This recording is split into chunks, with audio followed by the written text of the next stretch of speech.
The Science of Getting Rich is a book written by the New Thought movement writer Wallace D.Wattles and published in 1910 by the Elizabeth Tow Company.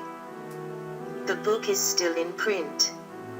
It was a major inspiration for Rhonda Byrne's best-selling book and film The 2006. According to USD Today, the text is divided into 17 short, straight-to-the-point chapters that explain how to overcome mental barriers, and how creation, not competition, is the hidden key to wealth attraction. This book is pragmatical, not philosophical, a practical manual, not a treatise upon theories. It is intended for the men and women whose most pressing need is for money, who wish to get rich first, and feel as wise afterward. It is for those who have, so far, found neither the time, the means, nor the opportunity to go deeply into the study of metaphysics, but who want results and who are willing to take the conclusions of science as a basis for action, without going into all the processes by which those conclusions were reached.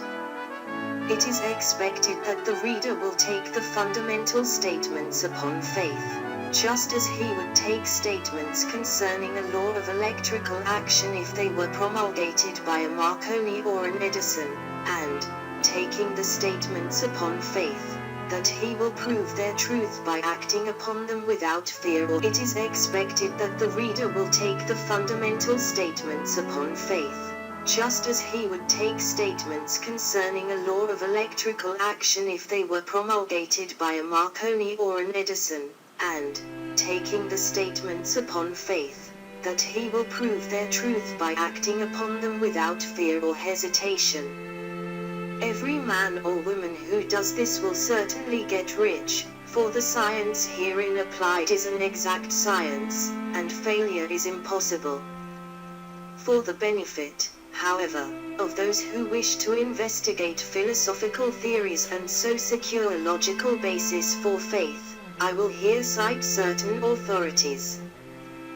The moistic theory of the universe, the theory that one is all, and that all is one, that one substance manifests itself as the seeming many elements of the material world, is of Hindu origin, and has been gradually winning its way into the thought of the Western world for 200 years. It is the foundation of all the Oriental philosophies, and of those of Descartes, Spinoza, Leibniz, Schopenhauer, Hegel, and Emerson. The reader who would dig to the philosophical foundations of this is advised to read Hegel and Emerson for himself. In writing this book I have sacrificed all other considerations to plainness and simplicity of style, so that all might understand. The plan of action laid down herein was deduced from the conclusions of philosophy. It has been thoroughly tested, and bears the supreme test of practical experiment. It works. If you wish to know how the conclusions were arrived at, read the writings of the authors mentioned above, and if you wish to reap the fruits of their philosophies in actual practice, read this book and do exactly as it tells you to do.